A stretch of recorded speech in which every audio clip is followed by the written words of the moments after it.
Hello and welcome to Seeking Heaven, the Near-Death Experience and Other Phenomena. I'm your host, Tamara Caulder Richardson, a six-time near-death experiencer, evidential medium, and Christ channeler.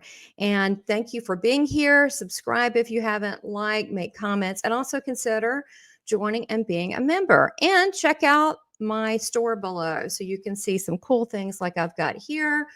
I've got cups and mugs. I've got 5 different beautiful spiritual designs. So let's get on with our show. Today, we have it's really an experimental episode. It's just fascinating. And today we have 2 special guests that have agreed to come on to talk about this.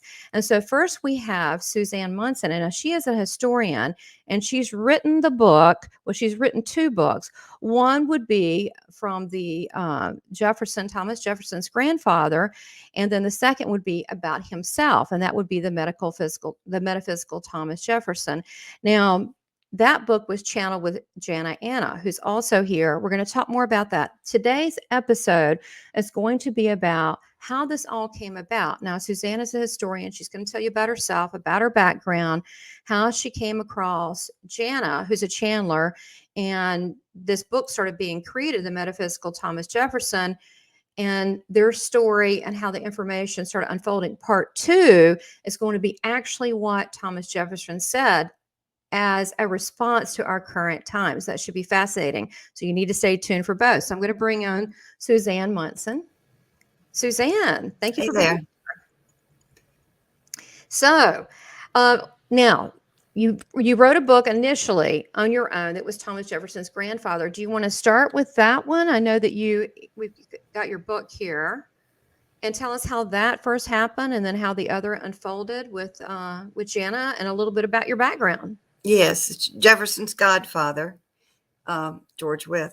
Well, I began my present spiritual journey, I guess the year that my husband died. My husband, Ned, died in 2013 in February. And I had already planned to write a book about founding father George Wythe, who was Thomas Jefferson's wonderful mentor and who guided him in the most important ways in his life. So I was writing a book of regular history, traditional history, but I was on a parallel journey. I was also on a spiritual journey. I wanted to know where my husband had gone after he left his body, where we all go, what he was doing, what we all do when we depart, and what the meaning of it all was. You know, no small questions. I just wanted to know the secrets of the universe, basically. And so anyway, so I started reading a lot of books about, I started tiptoeing into it with books about the near-death experience. And then I got into Many Lives, Many Masters, the classic one on reincarnation. And then I got into Michael Newton's books on life in between lives. Right. And all those informed my journey. I had not thought about contacting a medium at that time. I was purely just reading books. Now I'm into lots of videos on all those subjects on YouTube. I learn a lot that way today. But then I was just reading a lot of books on the afterlife. So I sort of stumbled upon a medium. This was about 6 months after my husband died. I went to a writer's retreat to work on that first book. And the writers who had published books were asked to put their books out for the rest of us to look at. And so there was one book called Friends in High Places, which I thought was kind of cute. It was written by a medium and a Ghostbuster. Okay. And so she was my suite mate. We shared a bathroom and I got to know her. And I said, so Katie, you're a medium? And she said, yes, I'm just a ordinary medium. I'm not professional. And I said, do you think you could channel my late husband? He died 6 months ago. And she said, yeah, probably. And I had not told her anything about Ned. She'd never met him. So she went in her room with a yellow notepad, came back a half hour later and described him perfectly. And then she said, well, he wants to talk to you. I said, well, I don't have that ability, but I do appreciate what you did. So I went home, told my children about it. And of course, they were incredulous. So several months went by, and I joined this group called the Institute of Noetic Sciences, IONS. That was formed by astronaut Edgar Mitchell after he had kind of an epiphany returning from the moon, and he saw beautiful Earth. And he realized there was more to the universe than just a bunch of rocks flying around, rotating each other, and that there was a spiritual universe there as well. So his goal was to connect science with spirituality. So I started attending all those meetings, and that really informed my spiritual journey. So at one of the early meetings, I met a woman who had written a book of readings that she had had with Jana Anna.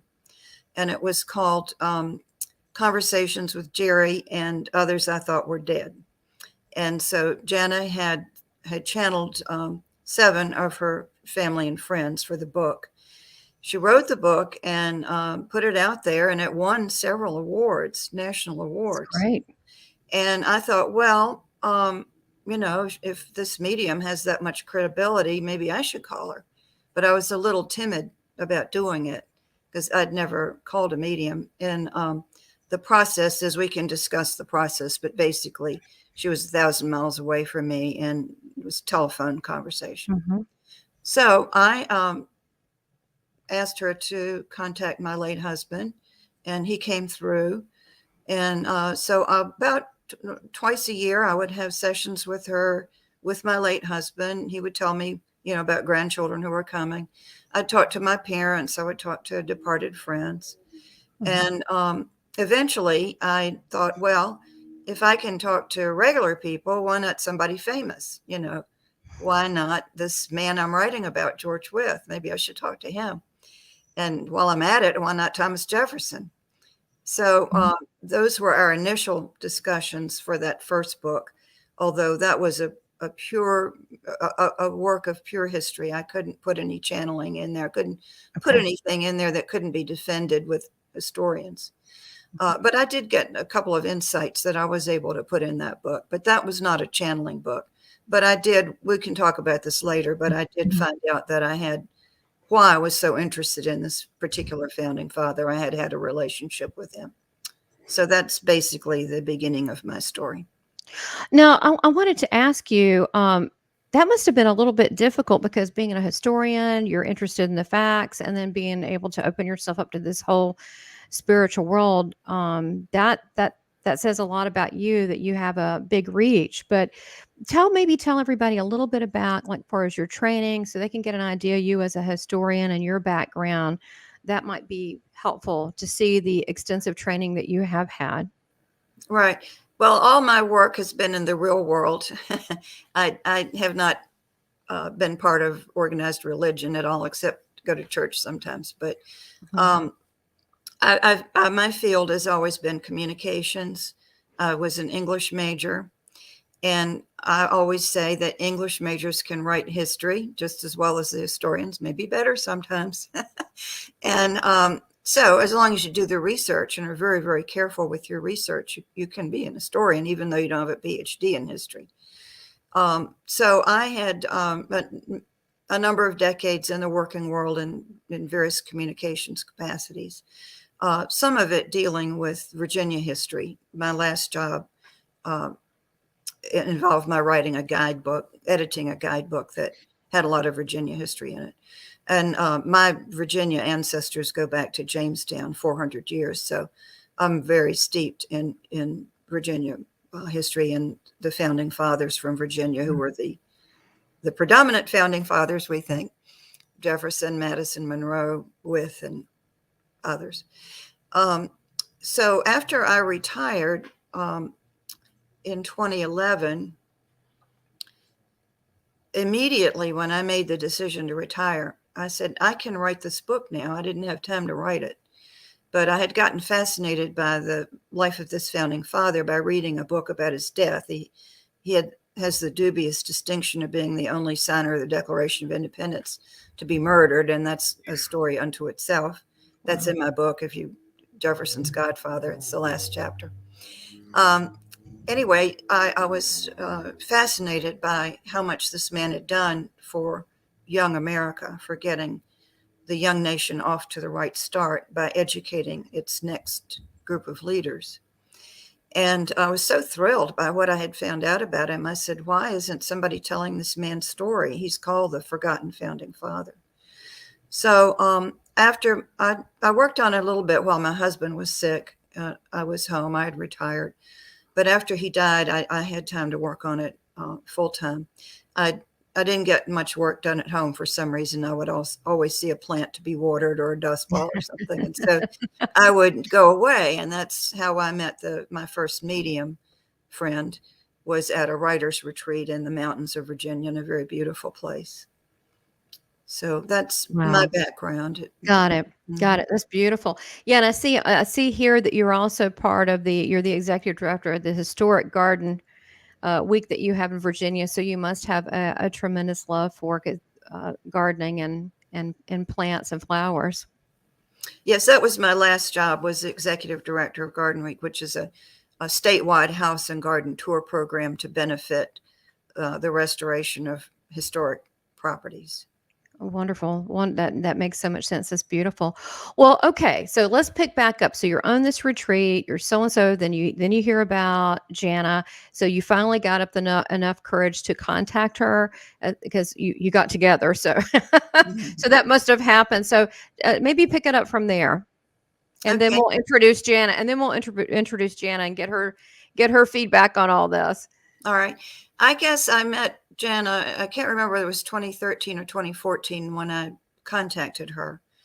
But I had a number of sessions with her, with my late husband and my mother and father and some friends who had died. And then I had this idea about, well, if I can contact regular people, why not somebody famous? So I asked her if she could channeled historic figures.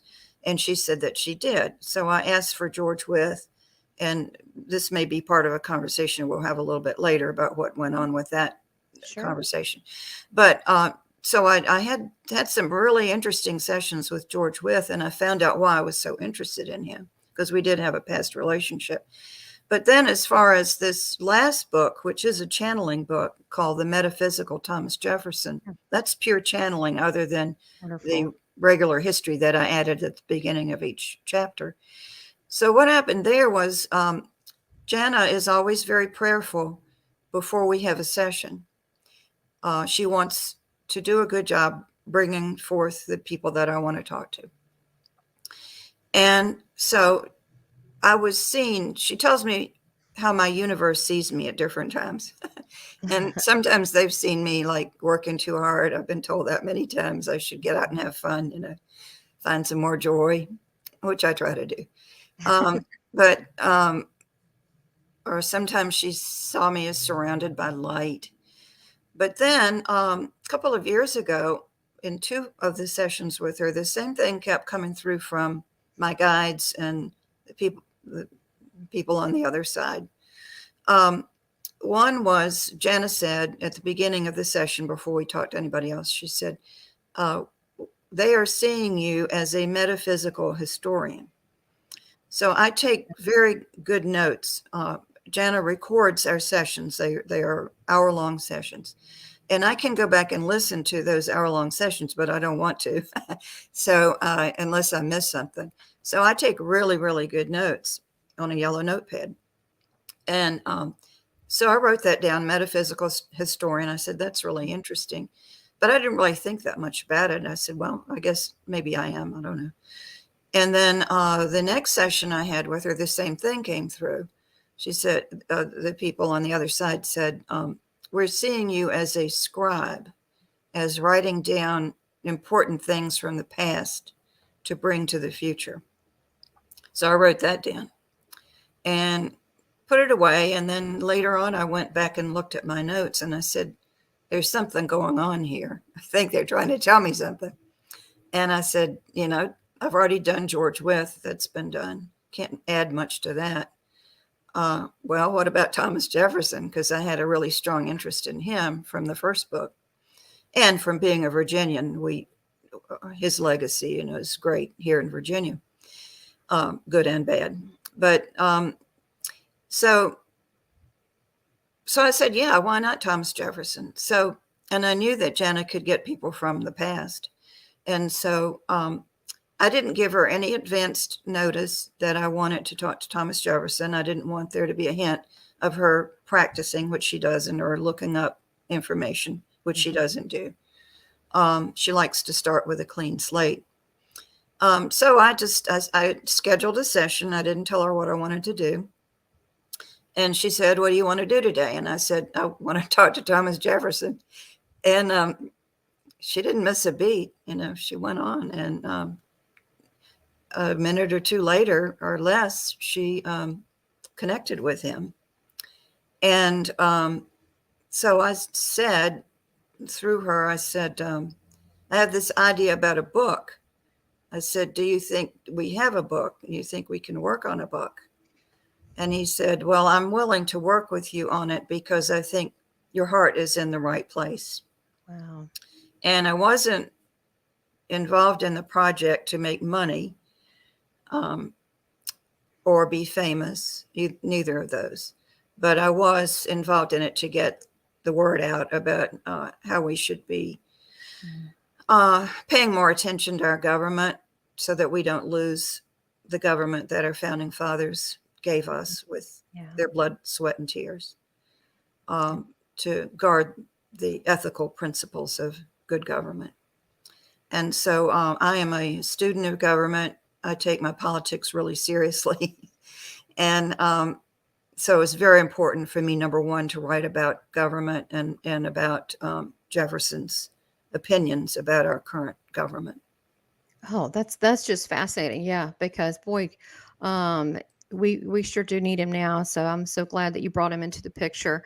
So maybe this is a good time to bring on Jana, and Jana Anna is the Chandler that you initially got to read, I guess, to find out about your husband and family members, and then this occurred. So was this a surprise? So Jana, first of all, welcome. Thank you. I so appreciate being here and connecting to your audience, and I love being here with Suzanne. So thank you. Oh, no, thank you. We were saying beforehand, before we started, that I was telling them that both Suzanne and Jana are trailblazers in this area, and that this is something really new and courageous they're doing to step forward to do this together. So this is, I know, Suzanne, you've talked about things, but Jana, I think you've kind of been somewhat in the background, being humble. You're both humble, really, but I understand being a Chandler, and I think this is completely fascinating because this is probably going to be the wave of the future. This is the open to possibilities, just people knowing this is possible. So now maybe we should, if you don't mind, just for a second, if we could take a pause, Suzanne. I want to ask Jana about her. I know that you're a medium and you're a Chandler. Can you tell us a little bit about your journey? I want people to get to know you both as people so they can understand what went through your mind and where you're coming from. So maybe could you talk about how your abilities, how they manifested, how you decided to work with them, and where you are now as a Chandler? Because I know a lot of mediums, but they're not all of them are open to channeling, information. I don't know why. I mean, they're all in the heavenly realm. It's all good. I don't know why, but the fact is that maybe they can't all hear, like you can too. So maybe tell us a little bit about your journey as a medium and coming out and how it manifested and moved into channeling Thomas Jefferson. Sure, I would love to. I connected to spirit, I guess, to guides and such at a very young age. My dad told the story. I don't have direct cognitive memory of it, but I guess from the time I could talk and be understood, I carried on long conversations with laughter and song, which seemingly to nobody was their perspective, and they just let me go. So I would just be on my own, talking and laughing. And he tells the story that one day I was in the other room and they could hear me in my usual dialogue and connection. And then suddenly my voice started getting a little elevated, and I started to get angry. And then I ran out of the room crying. And it was then that it stopped.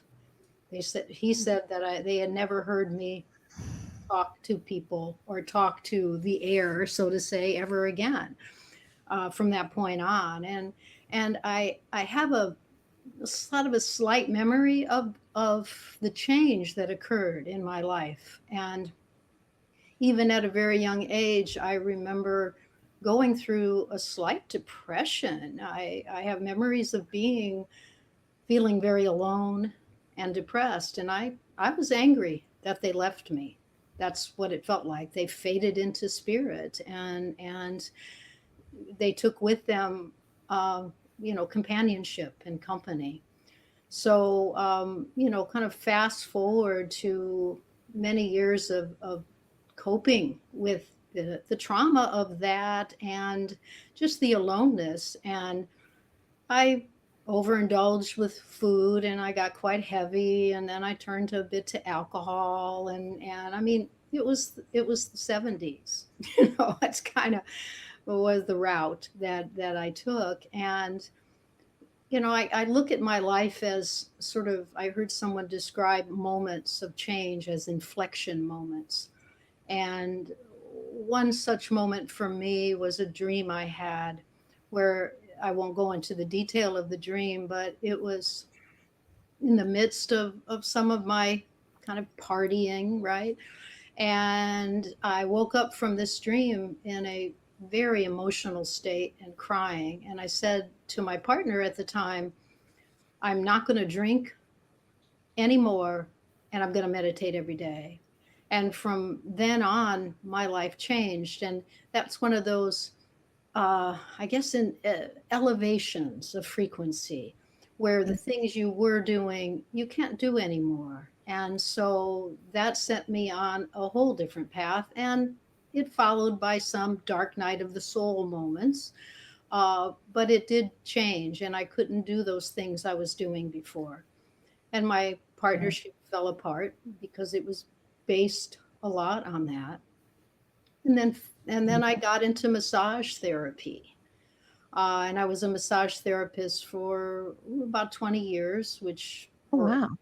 and it connected me to this other realm. My hands just took over, and they would get beet red, and my face would get deep red, and I beet red, and then I would work with people.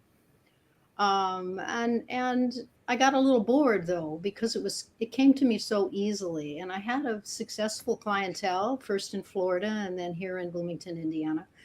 Uh, but I was getting bored because it didn't engage my mind very much, and I was running into the limitations of what people could receive on my table. They came there to feel good and relax, and I felt like I had so much more to offer. So one day I created this mantra that I still use to this day, and it's I live your highest vision of who I am, and I'm willing to let go of everything else. And boy, did things start to fall away. Right.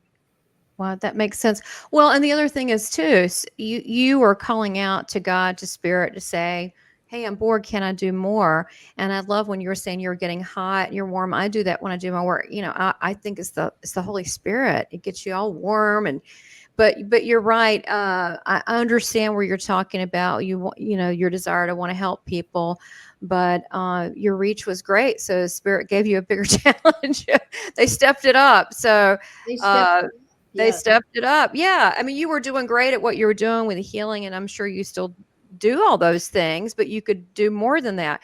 So when did this so at that point did you go into mediumship, or how did that evolve? Because you were doing the healing and you were doing the massage. How did that you're probably using already in your practice.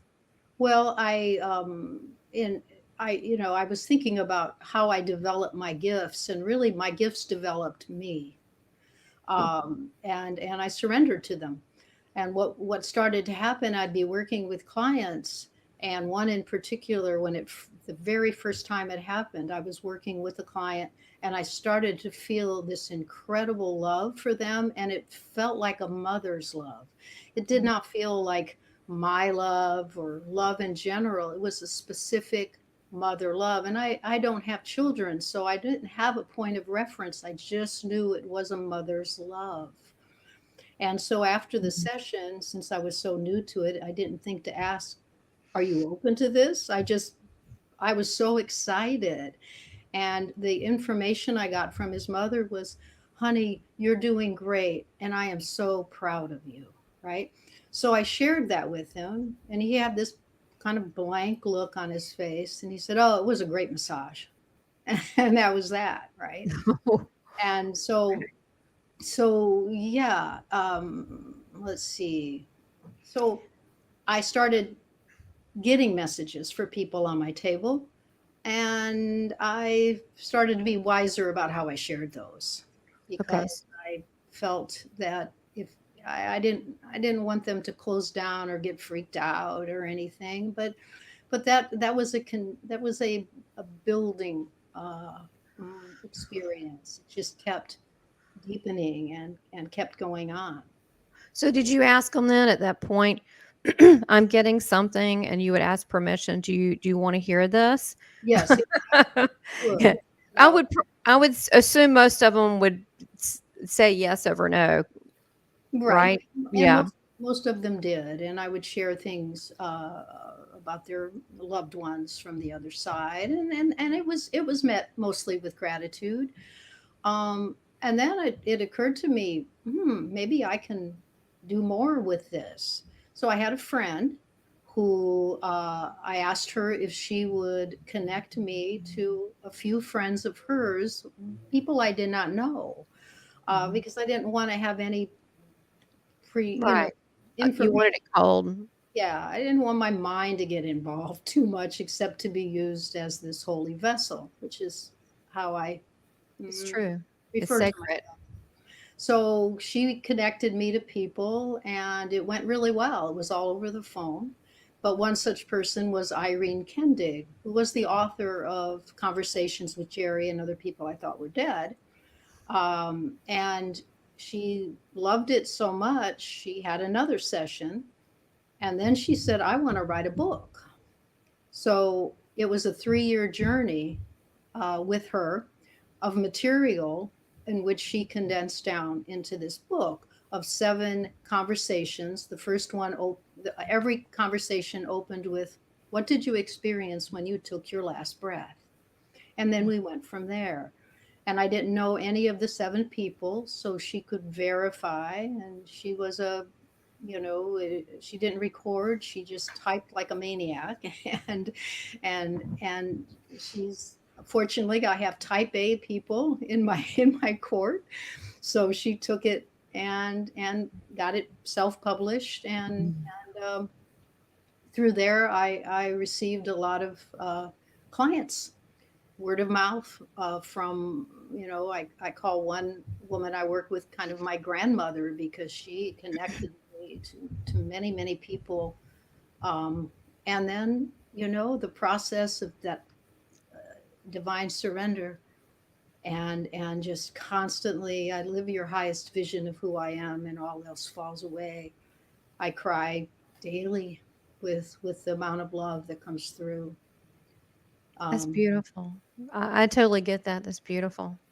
It's beautiful. And I love how you're really explaining, mediumship. I mean, some people get freaked out over that word, but the way I look at it, there's certain people in this world, they just don't have filters. I don't know what it is. Their filters drop. And if you come from a pure place of wanting to help and love, that's the highest vibration.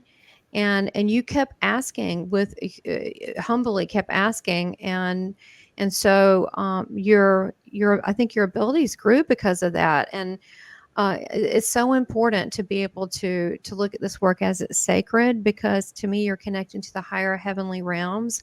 So it is sacred. So I feel the same way that you do. I'm curious while we're on this medium thing, and then we'll get onto the book and get onto Suzanne. Thanks for your patience. Okay. So curious, because there's a lot of people that watch my channel that are spiritual leaders. Some of them have gifts. Some of us, it's all kinds. Some are scientists or science minded, but there are also people that are very interested in NDE stories or mediumship. And what does that all mean?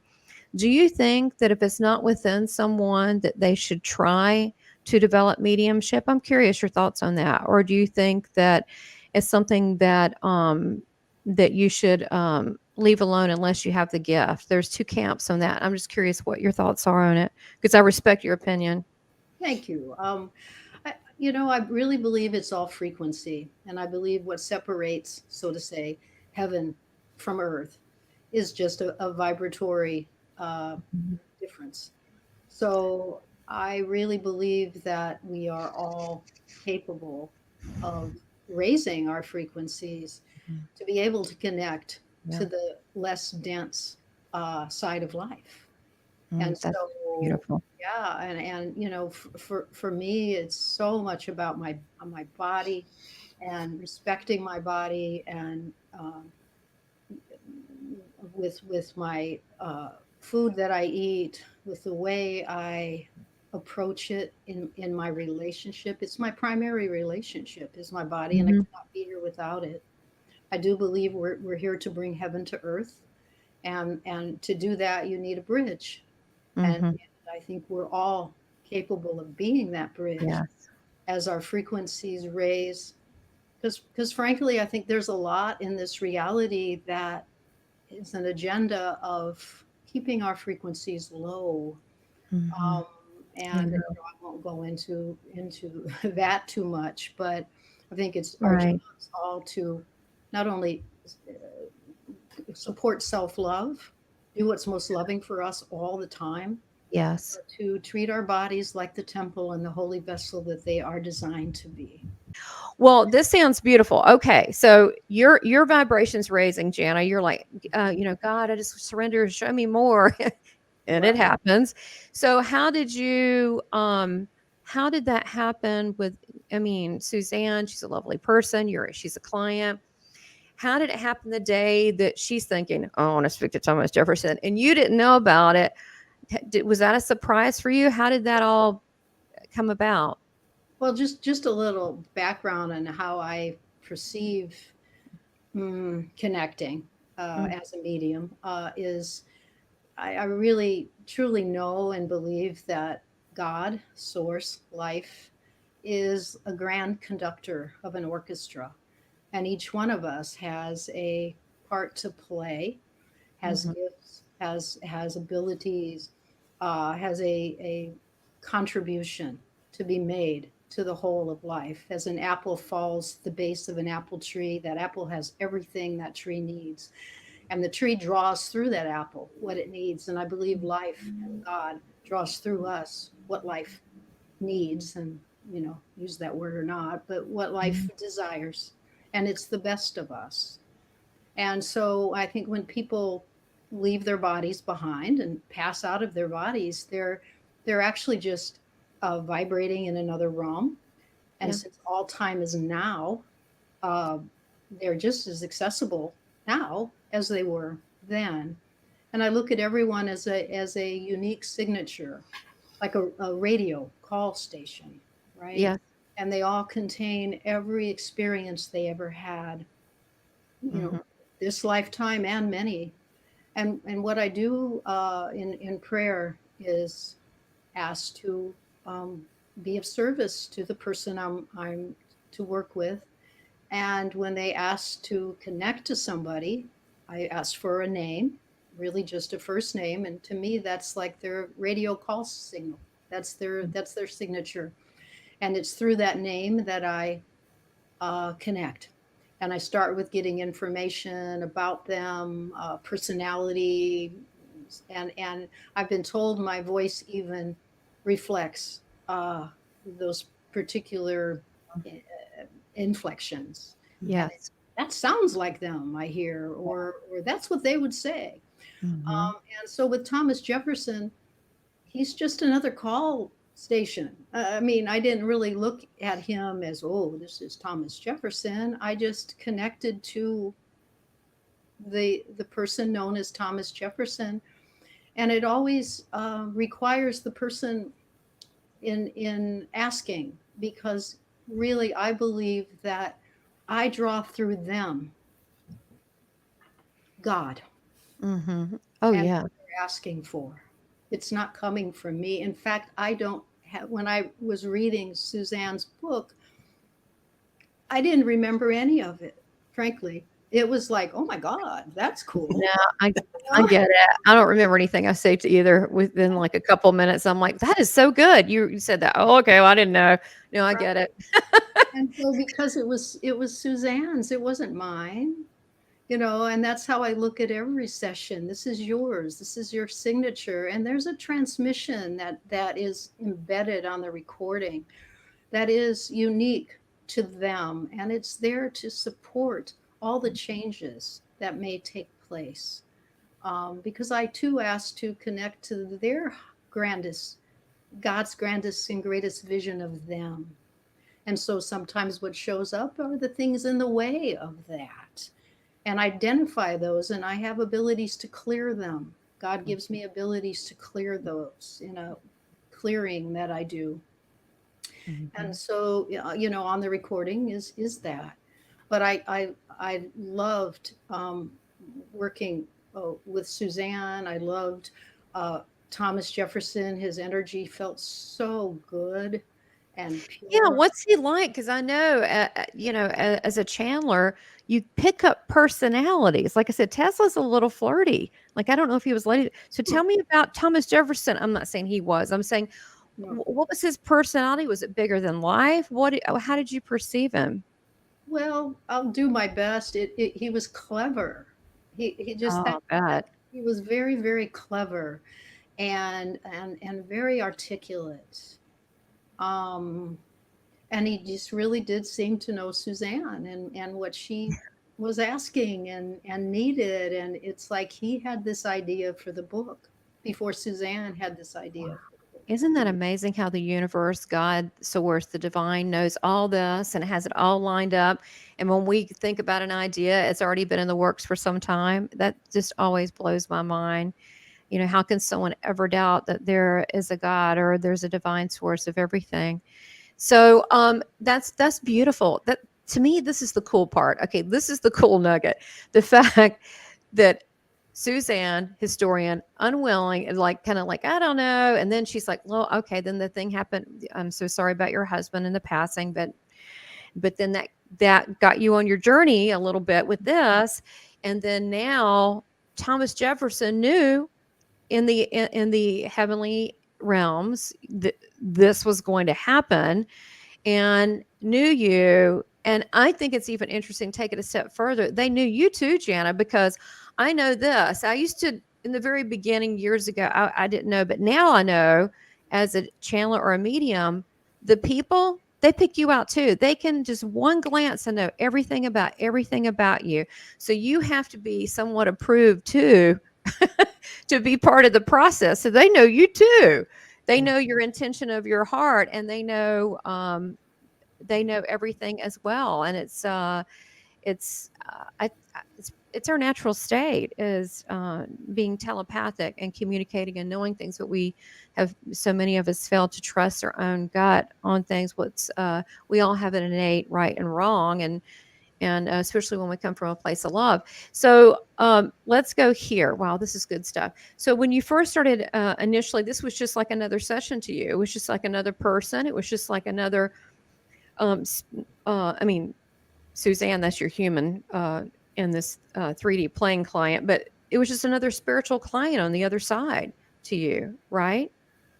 It, But it, he got to know you because he channeled how many times? I mean, to write the book, how many sessions did you have to go into to get the information for the book approximately? I mean, was it? 8 or 9. Oh, really? Okay. Mhm. 8 or 9. Okay. So he got to know you is what I'm saying. He got to know you both. Right. Did he ever interact? like make jokes or interact with you both? He'd be a little self-deprecating sometimes. Really? He would tell on himself his flaws. He was a flawed individual, and of course he had slaves, so he had to deal with that. And he had a slave mistress, and that was quite an interesting interlude, that session. But one thing, people ask me, well, what did he sound like? And of course, I don't hear a thing. Jana's the one who hears it.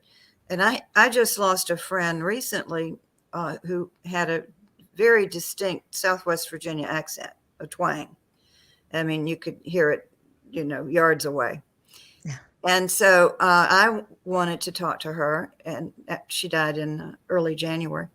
And so I asked Jana to bring her up, and we had a good conversation. And I think, I hope that it was a healing to her husband, who's grieving greatly. Anyway, so I asked Jana, I said, did this person, my friend, did you hear an accent? Same question with Jefferson, like, did he speak in 18th century cadence? You'd expect that, maybe. And she said, no, that it's all telepathic, that you get the ideas, you don't get the accents. Isn't that right, Jana? Right, because I have connected with people who have no English. They're from other countries, and I don't hear those. And it could be my particular gift that doesn't expand into that. So maybe there are some mediums out there who would begin with the Southern drawl or in a different language. I don't know, but that isn't something that I've noticed. I can get inflections and things like that feel unique. And again, I get the feedback that, oh, that sounds just like her or whatever. But right. I don't often get the details of their accents or language. I would hear the passion coming through Jana, Jefferson's passion for freedom. It was in every reading. Wow. And so her voice would get a little stronger when he was concerned about things. Well, you think we've been many things. We lived many lives. It's not something that, in the that people are hung up on.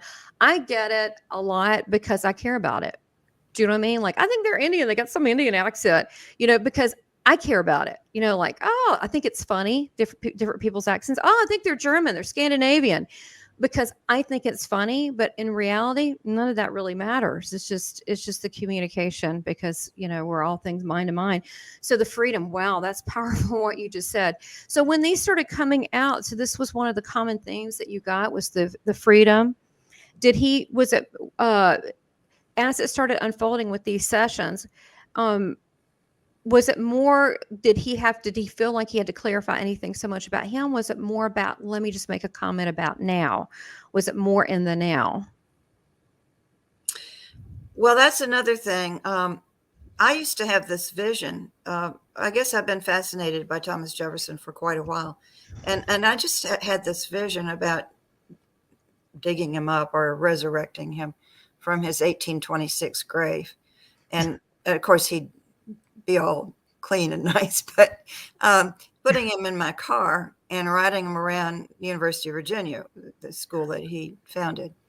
And I would show him, oh, look at all the women here. Look at all the people of color. Look at the people from China, Japan. I said, isn't this something? Would you have ever imagined this? I'd be the guide. I'd be showing him around. Anyway, that is not the way it is. He is very present, very current with current events. And one thing I had a little trouble with was his use of modern terminology in the book. Okay. And Jana was using it. I don't think she was translating. I think he was actually using some modern words like ego. He used ego a lot. That found, he had to deal with his ego, and the other founding fathers did too. And then when he was describing, I asked him, we were talking about University of Virginia, and I asked him about student athletics. And he said the term cash cow. And that was... Oh, you mean they're there just to make money? Oh, is that what he meant by that? They're just Well, it's that college athletics are not now obviously what they were in his day for student oh, athletes to show their skills. mm-hmm. And I use that. I had to explain in the book a couple of times that there was modern terminology, and one word I didn't mess with what he said except a couple of times. When talking about government, he used the word corruption quite a lot. And being an English major, I don't like to repeat the same word too much. So I'd substitute corrosion or something, a synonym for that. The one word I did take out was he was talking about the administration at the University of Virginia. And he said that some of the faculty and administrators were adhering to his original principles, but a lot of others had gotten away from it. And he said the machinery that runs the school in itself is a bit squeaky. He used the word squeaky. And I guess, Jana, that's what you heard. I don't know whether you remember that or not. Mm-hmm. And I wrote that down, but I was not going to use that because I could see that would be a joke, because I sent the book to some people up at UVA and I could just see, are you the squeaky one? So I just said, the machinery that runs the university is in need of repair. I did change that. I thought that was better. But squeaky was the word that came through. That's also a little sarcastic too, and funny. Yeah. And funny.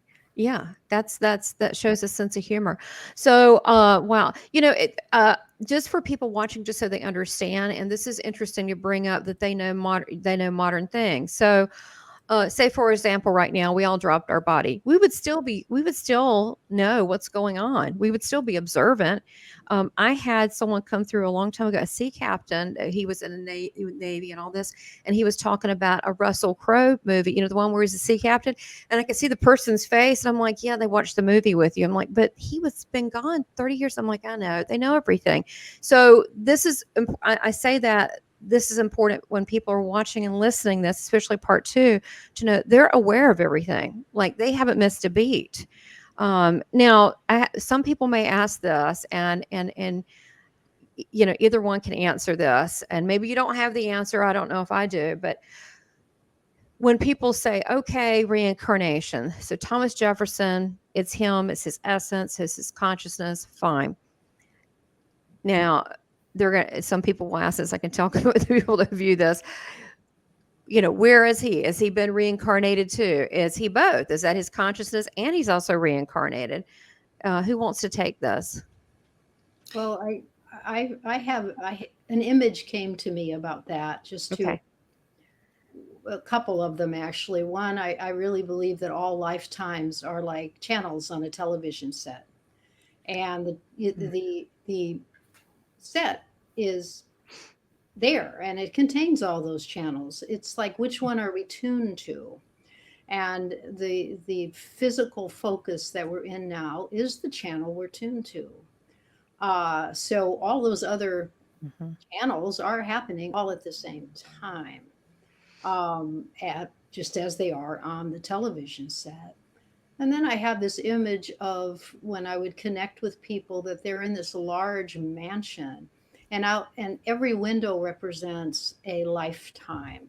And so when I am asked to call in, someone's grandmother or great grandmother who has been passed for a long time, she'll come to that window of who she was to be recognized, because it's all about love.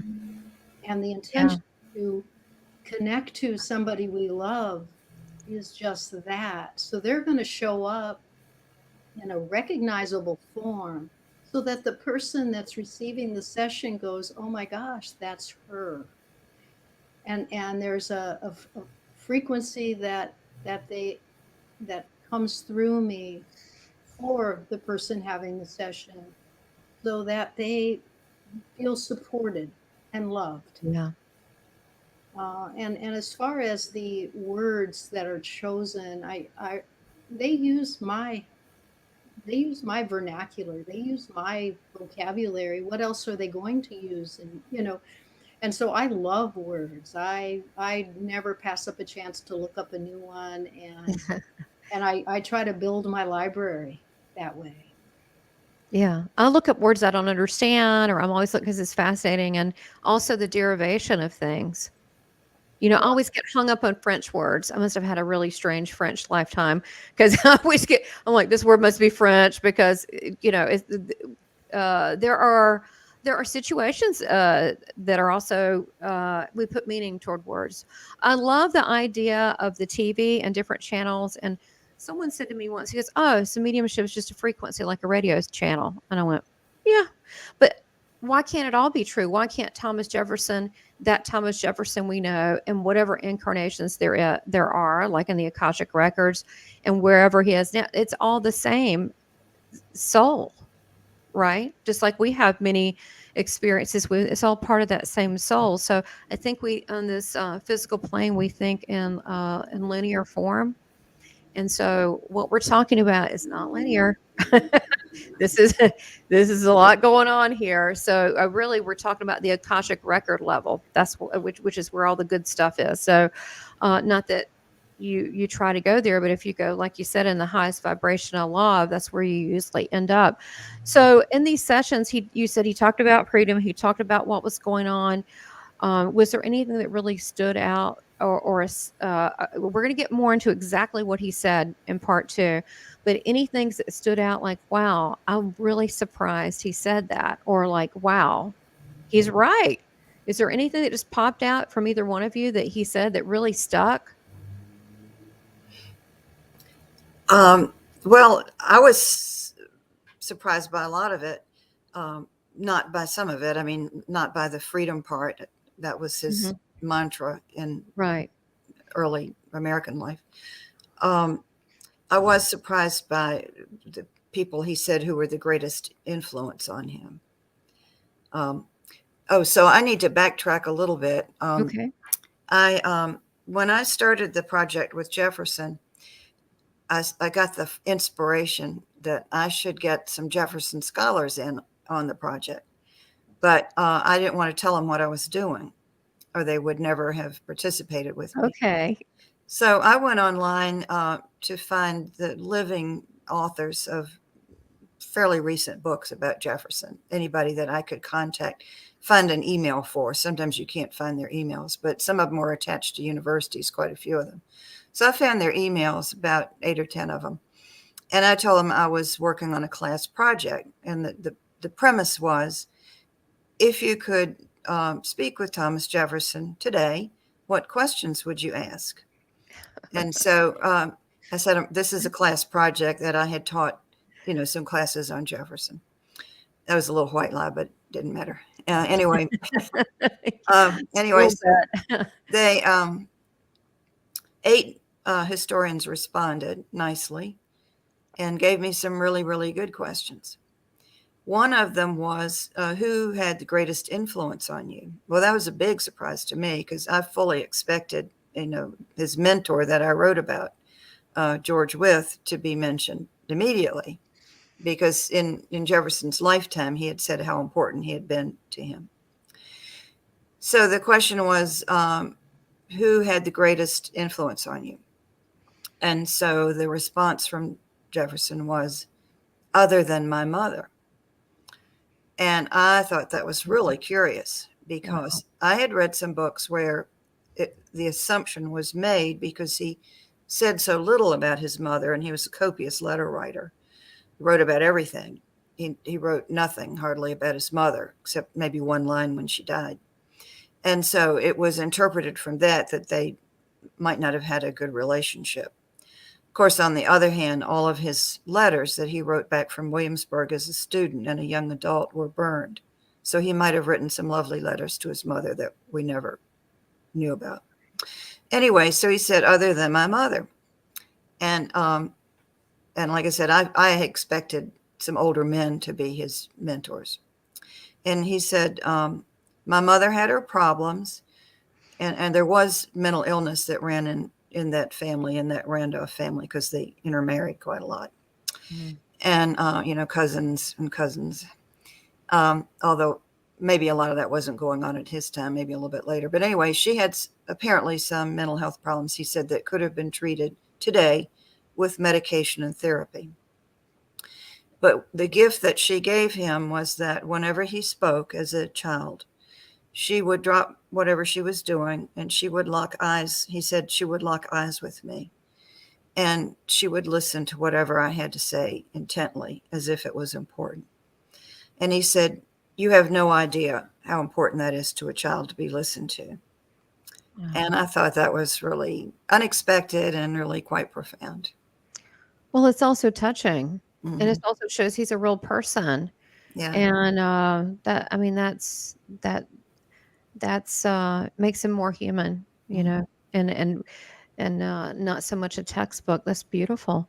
So we're going to get more into what he says in the second part, and we're going to go through some of his comments and what he would like to, the parts that you want to share. Of course, people can also buy the book, the Metaphysical Thomas Jefferson. They can definitely do that. And I will show an image of the book here real quick so people can see. They can definitely buy a copy on Amazon or Kindle or whatever that you would, or what is it, Barnes and Noble as well. But is there anything that either one of you, that has gained spiritually, that this has changed you, this experience of, far as channeling and hearing the information that Thomas Jefferson, anything spiritually, as far as your own personal growth that's happened from this project? Suzanne? Well, my boundaries have definitely been stretched. That's cute. That that would probably be an understatement. It's true. Yeah. That and probably as a medium and channeler, yours has too, because kudos, what do you do? Fist punch, whatever. Yay. Because you really stretched yours too. Yeah. Right, Also, Jana? I've gotten out of my comfort zone with this book. Um, After I retired, I didn't have to write these books and I didn't have to go on a public speaking tour, where people evaluate you after the class, good, bad, and different, why am I doing this? Why am I putting myself out there? I don't have to do this. And so, yeah, a friend of mine said, oh, I don't think you should have your name on that Jefferson book, that channeling book, because, ooh. well, that might really hurt your reputation as a serious person. You didn't listen though, did you? No. And so I just gave her a lecture about the afterlife and all that, and told her some books to read. But yeah, I am stretching my comfort zone with So this why book. did you put yourself out there? I think you're courageous. I told you both, you're trailblazers. You're gutsy as all get out. I'm an Aries. I'm a No, you're true not. I Aries. am too. When's Yeah. your birthday? April 8th. Okay, mine's March 22nd. You're Aries. Oh, well, that explains a lot. Yeah. Okay. So what I'm also number 1, I think, on the Enneagram, the reformer. oh, okay. I got it. Okay. Okay. Yeah. I have a friend who does that.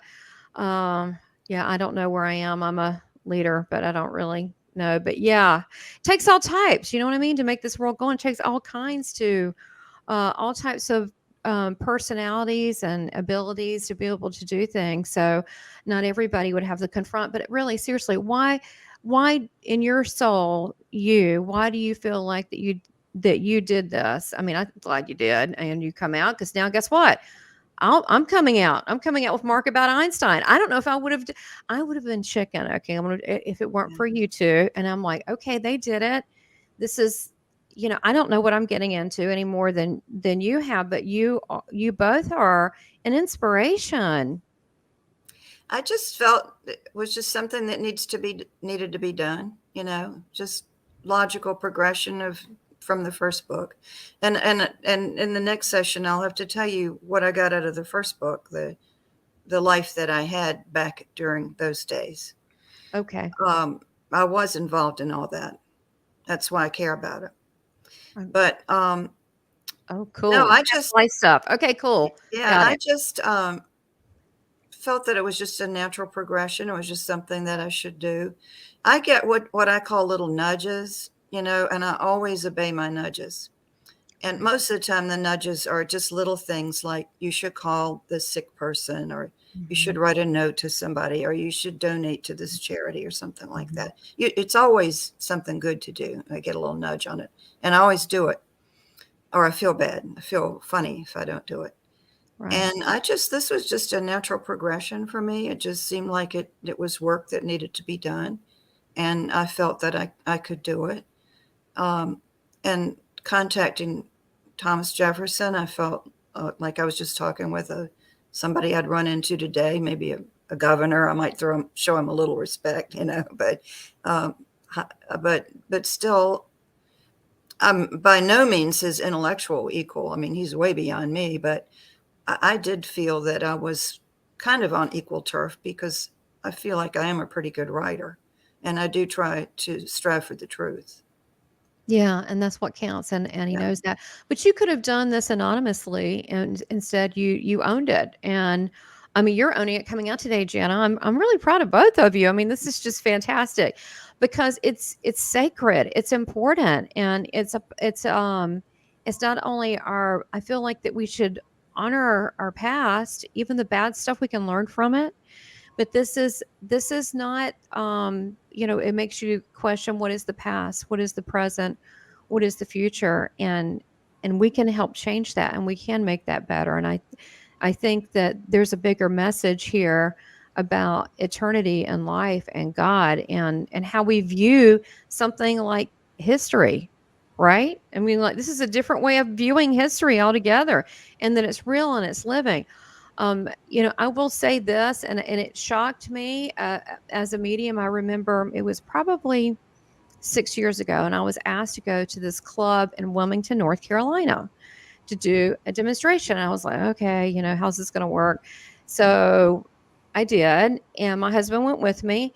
And while we were at the hotel and I was getting ready, I started having all these military guys start talking to me. And I'm like, this is crazy. I'm going insane. Then the next day we walked around, we saw the battleship. We're walking around. I'm seeing statues. And I have these Civil War guys follow me around. And then they started telling me the history of Andrew Jackson, how they really liked him because he's a real, I guess he was the one who knocked someone over the head in the courtroom because he said, he's really tough. He said, not like today. And they started giving me the opinions about today, and they started singing Dixie. And I'm like, this is nuts. And I asked my husband, was Andrew Jackson, was he like tough? He goes, oh God, yes. And he said he was, not everybody liked him. He was a badass. And that's exactly what they called him, a badass. He said, yeah, they wouldn't put up with stuff like this today. Can you believe what's going on? We're about to lose our freedom. And I'm going, oh my God, who are these guys? And they said, we just love you, can hear us. And I'm like, can I just get this? And I know, Jana, you've got to laugh because you have the same world I do. But my husband's like, what? He's a normal person, but that's just to show that was a simple little thing. They are watching the people that we're all part of. We can't escape our past. They're watching things now, and they have an opinion, just like we have opinions. And again, it's back to the love and for the the freedom and all the things that the founding fathers talk about. But yeah, this is a real thing, and the fact that you're showing people this is real. This is not an isolated thing. And hopefully we'll have more people come out and say, yes, I've been talking to, blah, blah, blah, for years. I know people that have been talking extensively to George Harrison. He's come to me twice and give me evidential stuff. But I know musicians that have that is a medium that talks to him all the time and has 3 books on him. This is a real thing. So thank you both for this part 1. We're going to go into part 2. It's exciting. Stay tuned for part 2 because you're going to hear the secrets and exactly what today in present time, what Thomas Jefferson, one of the founding fathers, what he is thinking about what's going on with our situation today in the USA and all the things that he's done. I mean, I'm fascinated. I'm curious to find out. So stay tuned. Thank you, Suzanne. Thank you, Jana. You are a delight and you are bold, and I love it. Thank you so much.